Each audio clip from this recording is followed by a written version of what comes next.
महादेव भक्तों, क्या आप जानते हैं साल की एक ऐसी रात आती है जब स्वयं महादेव धरती पर विचरण करते हैं। एक ऐसी पवित्र रात जब सच्चे मन से लिया गया एक संकल्प पूरी जिंदगी बदल सकता है। वो रात है महाशिवरात्रि की रात। कहते हैं इस दिन अगर कोई अनजाने में भी ओम नमः शिवाय जप ले तो उसके जन्मों के पाप नष्ट हो जाते हैं। आज मैं आपको सुनाने जा रही हूँ महाशिवरात्रि की वह अद्भुत और चमत्कारी कथा जिसे सुनकर एक शिकारी का जीवन बदल गया। हर हर महादेव। फाल्गुन मास की कृष्ण पक्ष की चतुर्दशी यह कोई साधारण तिथि नहीं, यह वह दिव्य रात्रि है जब शिव और शक्ति का मिलन हुआ, जब सृष्टि में चेतना का संचार हुआ। तो चलो भक्तों, भगवान शिव का ध्यान करते हुए मन को शांत करके इस कथा का श्रवण करते हैं। भगवान शिव की पूजा वंदना करने के लिए प्रत्येक माह के कृष्ण पक्ष की चतुर्दशी तिथि को व्रत रखा जाता है, लेकिन सबसे बड़ी शिवरात्रि फाल्गुन मास की कृष्ण चतुर्दशी होती है। इसे महाशिवरात्रि कहा जाता है। वर्ष 2026 में महाशिवरात्रि का व्रत 15 फरवरी को रखा जाएगा।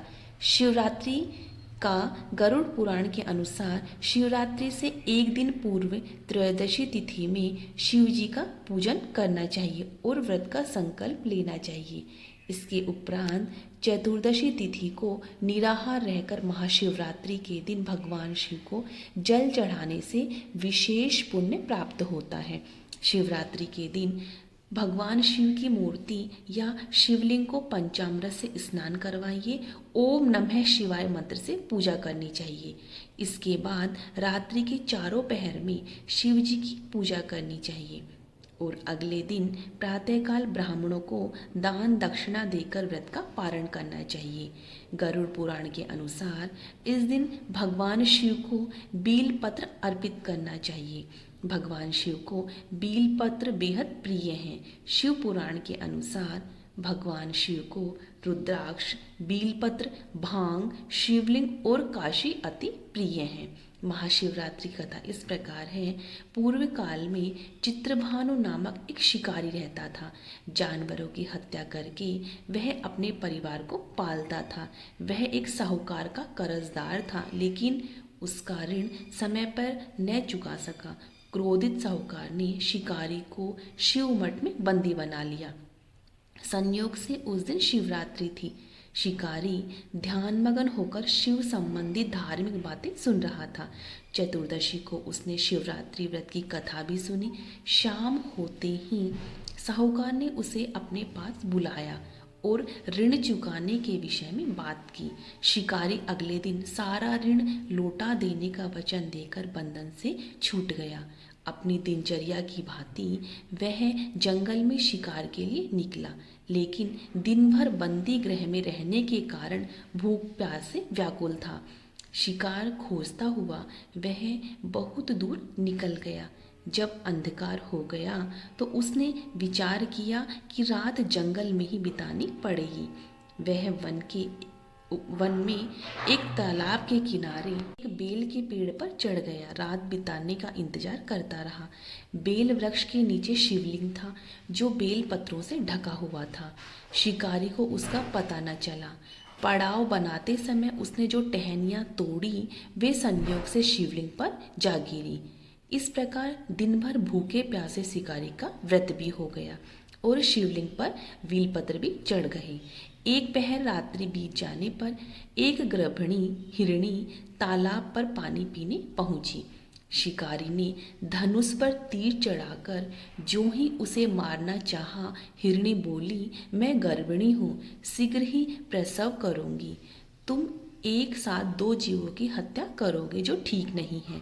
मैं बच्चे को जन्म देकर शीघ्र ही तुम्हारे समक्ष प्रस्तुत हो जाऊंगी, तब आप मुझे मार लेना।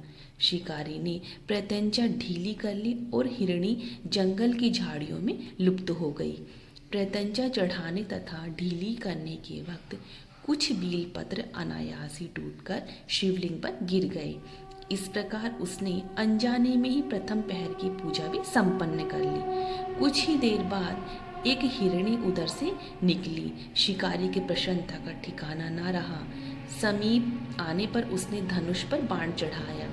तब उसे देख हिरणी ने विनम्रतापूर्वक निवेदन किया, हे शिकारी, मैं थोड़ी देर पहले ऋतु से निवृत्त हुई हूँ।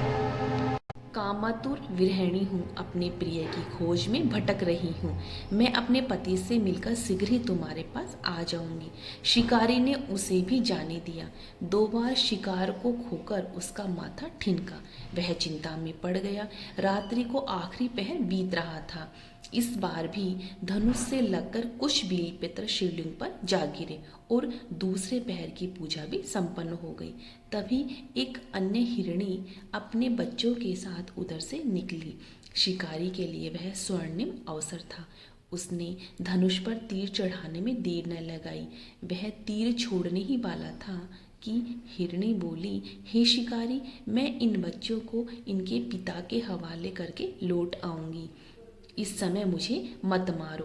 शिकारी हंसा और बोला, सामने आए शिकार को छोड़ दूं, मैं ऐसा मूर्ख नहीं। इससे पहले मैं 2 बार अपना शिकार खो चुका हूँ। मेरे बच्चे भूख और प्यास से व्यग्र हो रहे हैं। उत्तर में हिरणी ने कहा, जैसे तुम्हें अपने बच्चों की ममता सता रही है, ठीक वैसे ही मुझे भी। हे शिकारी, मेरा विश्वास करो, मैं इन्हें इनके पिता के पास छोड़कर तुरंत लौटने की प्रतिज्ञा करती हूँ, ऐसा हिरणी ने कहा। हिरणी का दीन स्वर सुनकर शिकारी को उस पर दया आ गई। उसने उस मृगी को भी जाने दिया। शिकार के अभाव में तथा भूख प्यास से व्याकुल शिकारी अनजाने में ही बेल वृक्ष पर बैठा बेलपत्र तोड़ तोड़ कर नीचे फेंकने लगा। वो फटने को हुई तो एक हष्ट पुष्ट मृग उसी रास्ते पर आया। शिकारी ने सोचा कि इसका शिकार वह अवश्य करेगा। शिकारी की तनी प्रत्यंचा देखकर मृग विनीत स्वर में बोला, हे शिकारी, यदि तुमने मुझसे पूर्व आने वाली 3 मृगियों तथा छोटे छोटे बच्चों को मार डाला है तो मुझे भी मारने में विलंब ना करो, ताकि मुझे उनके वियोग में एक क्षण भी दुखी न रहना पड़े। मैं उन हिरणियों का पति हूँ। यदि तुमने उन्हें जीवन दान दिया है तो मुझे भी कुछ क्षण का जीवन देने की कृपा करें। मैं उनसे मिलकर तुम्हारे समक्ष उपस्थित हो जाऊंगा। मृग की बातें सुनते ही शिकारी के सामने पूरी रात का घटनाचक्र घूमने लगा। उसने सारी कथा मृग को सुना दी।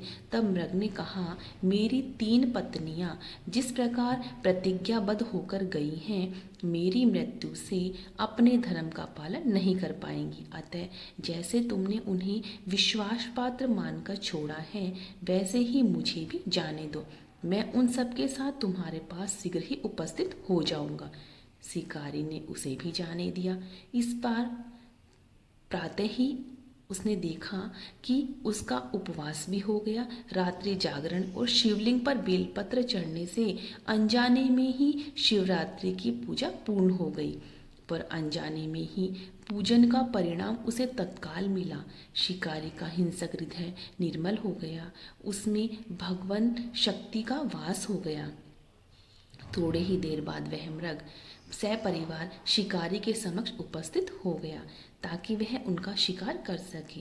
किंतु जंगली पशुओं की ऐसी सत्यता, सात्विकता एवं सामूहिक प्रेम भावना देखकर शिकारी को बड़ी गिलानी हुई। उसने मृग परिवार को जीवन दान दे दिया। अनजाने में शिवरात्रि के व्रत का पालन करने पर भी शिकारी को मोक्ष की प्राप्ति हो गई। जब मृत्यु काल में यमदूत शिकारी के जीव को लेने आए तो शिवगण उसे वापस भेज दिया तथा शिकारी को शिवलोक में ले गए। शिव जी की कृपा से ही अपने इस जन्म में राजा चित्रभानु अपने पिछले जन्म को याद रख पाए तथा महाशिवरात्रि के महत्व को जानकर उसका अगले जन्म में भी पालन कर पाए। शिव कथा से हमें यह शिक्षा मिलती है कि शिकारी की कथानुसार महादेव तो अनजाने में किए गए व्रत का भी फल देते हैं, पर वास्तव में महादेव शिकारी की दया भाव से प्रसन्न हुए थे। अपने परिवार के कष्ट का ध्यान होते हुए भी शिकारी ने मृग परिवार को जाने दिया। यह करुणा की वस्तुतः उस शिकारी को उन पंडितों एवं पुजारियों से उत्कृष्ट बना देती हैं जो कि सिर्फ रात्रि जागरण, उपवास एवं दूध, दही, बेलपत्र आदि द्वारा शिव को प्रसन्न कर लेना चाहते हैं। इस कथा में सबसे महत्वपूर्ण बात यह है कि इस कथा में अनजाने में हुए पूजन पर विशेष बल दिया गया है। इसका अर्थ यह है कि शिव किसी भी प्रकार से किए गए पूजन को स्वीकार कर लेते हैं अथवा भोलेनाथ जाने या अनजाने में हुए पूजन में भेद नहीं करते। वास्तव में वह शिकारी शिव पूजन नहीं कर रहा था। उसका अर्थ यह भी हुआ कि वह किसी तरह के किसी फल का कामना भी नहीं कर रहा था। उसने मृग परिवार को समय एवं जीवन दान दिया जो कि शिव पूजन के समान है। शिव का अर्थ ही कल्याण होता है। उन निरीह प्राणियों का कल्याण करने के कारण ही वह शिव तत्व को जान पाया तथा उसका शिव से साक्षात्कार हुआ। परोपकार करने के लिए महाशिवरात्रि का दिवस होना भी आवश्यक नहीं है। पुराण में 4 प्रकार के शिवरात्रि पूजन का वर्णन है। मासिक शिवरात्रि, प्रथम आदि शिवरात्रि तथा महाशिवरात्रि। पुराण वर्णित अंतिम शिवरात्रि है नित्य शिवरात्रि। वस्तुतः प्रत्येक रात्रि ही शिवरात्रि है। अगर हम उन परम कल्याणकारी आशुतोष भगवान में स्वयं को लीन कर लें तथा कल्याण मार्ग का अनुसरण करें, वही शिवरात्रि का सच्चा व्रत है। भक्तों, ये महाशिवरात्रि की कथा और प्रभु में अटूट श्रद्धा जो आपने सुनी वो आपको कैसी लगी, इसे ज़्यादा से ज़्यादा भक्तों में शेयर करें और मेरे चैनल को सब्सक्राइब करें। हर हर महादेव।